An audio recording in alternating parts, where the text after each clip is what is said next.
We will find it one day elsewhere in the universe. Thank you. Oh, a big step towards the mainstream with all that. Steph, back to you. Pat, great story. Thank you so much. So you can see, folks, how the media are reacting to the UFO phenomenon and the idea of extraterrestrial life in the universe. Isn't that an incredible story about life being found that is arsenic-based, highly toxic? And so we have to really reevaluate what we think about extraterrestrial life in the universe. I mean, it has been suggested, if I'm correct, by Mr. Stephen Hawking, who's been shrouded in controversy this year by his statements about God and ETs being terrible, scary things that we should avoid sending messages in the universe because of. He said that there could be silicon-based life out there as well. So each passing day and year that goes by, the probability of alien life exponentially increases outside of Earth. Do I believe that they're coming here and visiting? Yes. Do I believe they've always been visiting? Yes. Why? Because I've spoke to people from all over the place, personally interviewed them here on this program. I've read hundreds of books and articles by the same people of high rank. I'm talking about policemen, astronauts, military officials, naval officials, pilots, radar guys and gals, people from Turkey, people from America, people from Russia, people from all over the world of high echelon. Mr. Honorable Paul Hellyer, our former Minister of National Defense, even says so. It's blatantly obvious that we're being visited. Now, some of the technology, some of the UFOs are being seen aren't necessarily unidentified. They're probably identified because they're probably human-engineered craft. Now, whether or not that is based on re-engineering, reverse engineering, recovered alien craft is up for contention, but I happen to believe that to be true as well. When you read books by guys like Philip Corso in his book, The Day After Roswell, that worked, a good part of his early career in R&D in New Mexico. I hope it was New Mexico. I don't want to put the wrong information out there, but Wright-Patterson maybe. So there's all kinds of information out there. You just have to seek it. Seek the truth. It's all out there. What are we going to talk about next? Fantastic little clip there about NASA. The California missile. Have you guys heard about this? I think it was November 8th, Monday night. There was a UFO sighting off the coast of California, 35 miles off the shore, actually, in the Pacific Ocean.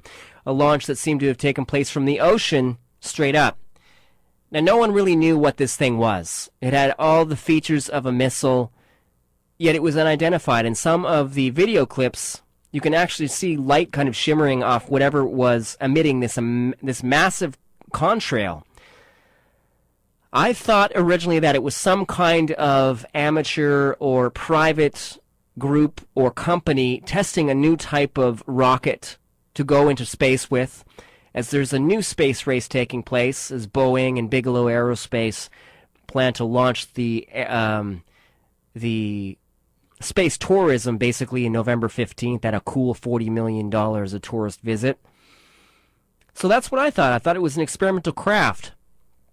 Very interesting stuff. If you want to check out the site, all you got to do is do a Google search for California UFO, and you'll get all kinds of hits, especially if you click on the video links. You don't even have to because it's in the top Google search. But I was listening to Whitley Strieber's Dreamland, and Jim Marrs came on, and Jim Marrs has been researching the paranormal for eons. He's got all kinds of interesting things to say. In this particular instance, he talked to Whitley Strieber about this California missile being exactly that, a missile. Not any kind of spacecraft, although that is up for contention. He says that he spoke to some people within military ranks who said that it has all the telltale signs of a missile. And because of the color of the smoke, which was a dirty brown, unlike the nice, clean, blue-burning missiles of the United States military, that this could only have come from a nation that was collecting and building a whole arsenal of missiles. He says China. He thinks China was flexing its muscles by launching a missile. Obviously a dud, because what the heck happened to it? Has anybody heard what happened to that thing? Did it just go into space? Did it hit anything? Does anyone know? So his theory is that it was a Chinese missile launch, an ICBM perhaps, but obviously not nuclear, or else we'd have some serious issues on our hands right now. That's the update from Jim Marrs. I kind of agree with him in a way. I can't say where it came from. The evidence seems to suggest it's from a nation who is building a missile program because of the dirty contrail. Whether it's China, I don't know. But China is pushing to be the next big superpower with its switch from the global currency of the U.S. dollar to more local currencies, trying to take over the market on Chinese goods. So it's very possible indeed. What's next on the agenda? Mr. Ilyumzhinov is back in the news. Of course, he was the Russian president of the District of Kalmykia in Russia, a real Buddhist-oriented area of Russia. And he was also the chess president of the World Chess Federation. Now, he had made statements that in a television interview with Vladimir Posner in May 2010, that he claimed to have had an encounter with extraterrestrials in April of 1997 in Moscow, where he communicated with them and was shown around their spaceship. This was an incredible revelation by someone of such high caliber. He's been pretty outspoken about this personal encounter too, and he even proposed building a UFO research center in Russia during a September 2010 press conference.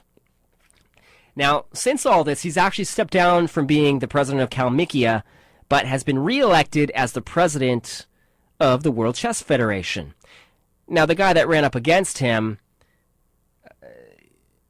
Karpov, his last name was, he slandered kind of Ilyumzhinov in a way, saying that Ilyumzhinov was guilty of incompetence and corruption during the campaign.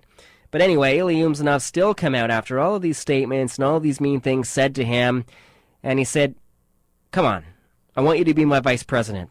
So apparently he took it on, but that makes it very awkward, hey?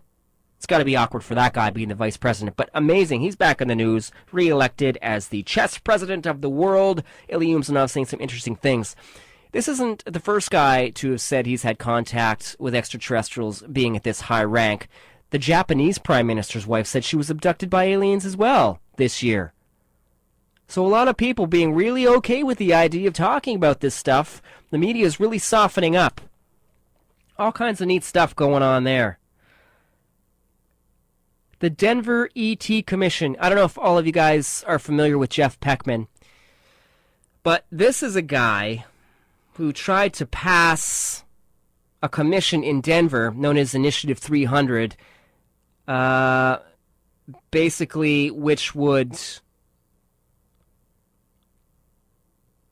well, let me see here. It said over 400 government, military, and intelligence community witnesses have testified to their direct personal first-hand experience with UFOs, ET technology, and the cover-up that keeps this information secret. We need to disclose this stuff. So basically what he wanted to do with this initiative was put together a package where people could read up and be conditioned of the information that extraterrestrials are visiting us and have been visiting us, just to inform the public of what's really happening. Now, even though there was no cost to this commission, it was going to be entirely funded by private grants and donations, there were smear campaigns all over the place, even one called the DenverETCommission.org that said, the truth is out here, the truth is here, and it says, thank you, Denver, for voting with common sense, for voting no against Initiative 300. They think that the information that extraterrestrials are visiting Earth and UFOs are real, they think it's false. They think there's not enough information. It's always these people who don't do their homework that come to this conclusion, because if you do your gosh-forsaken homework, it's blatantly obvious what the heck is going on here.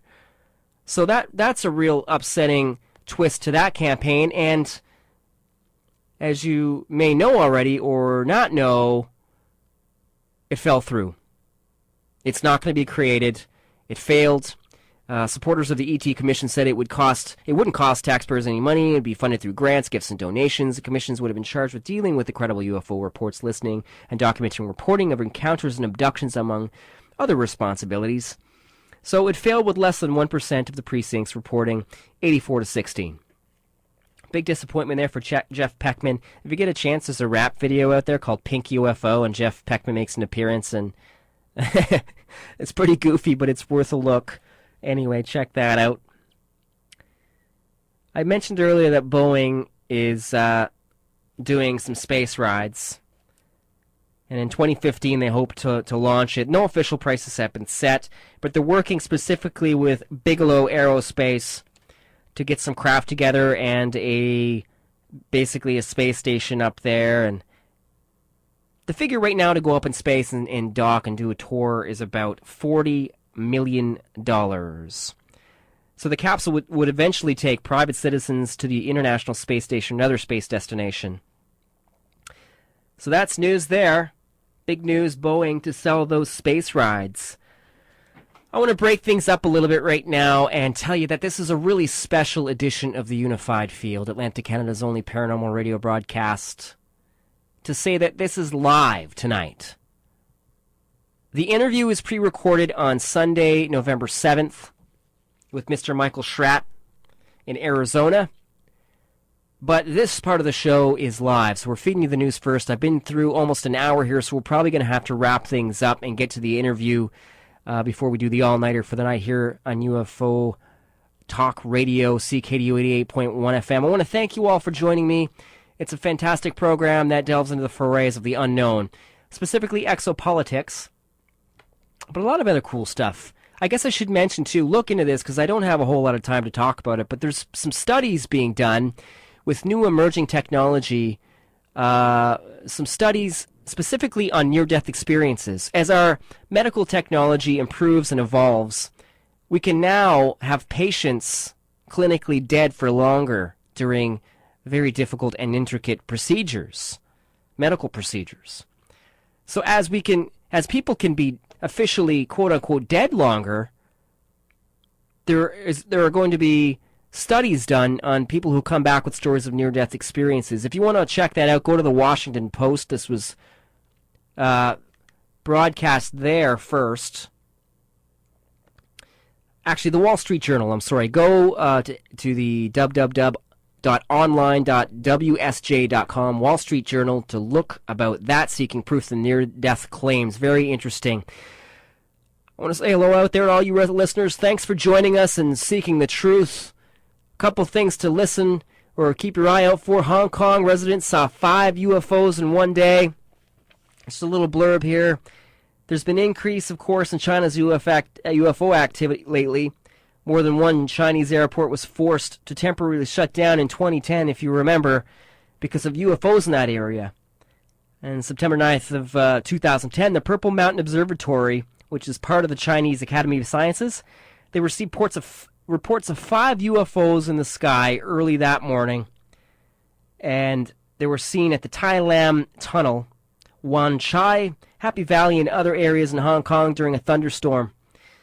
Witnesses were able to capture photos and videos of the objects, and there's some pictures in the latest edition of Open Minds magazine. If you don't have it, it's about alien typology. You go to it, openminds.tv, and look at the pictures. It's pretty cool. One of these pictures that they're showcasing here is it's a craft with about 9 lights or so in a circular formation. It's pretty cool. This guy named Si Chow, who's a planetary astronomer from the Purple Mountain Observatory, he spent a week analyzing the images of these UFOs, and he determined that the UFOs were simply the result of ghost images from the reflection of intense light emitted by outdoor circular lamps on the camera lenses. He's also been researching UFOs for about 40 years and is predicting that China will see great events of credible facts backed by observation in the coming years.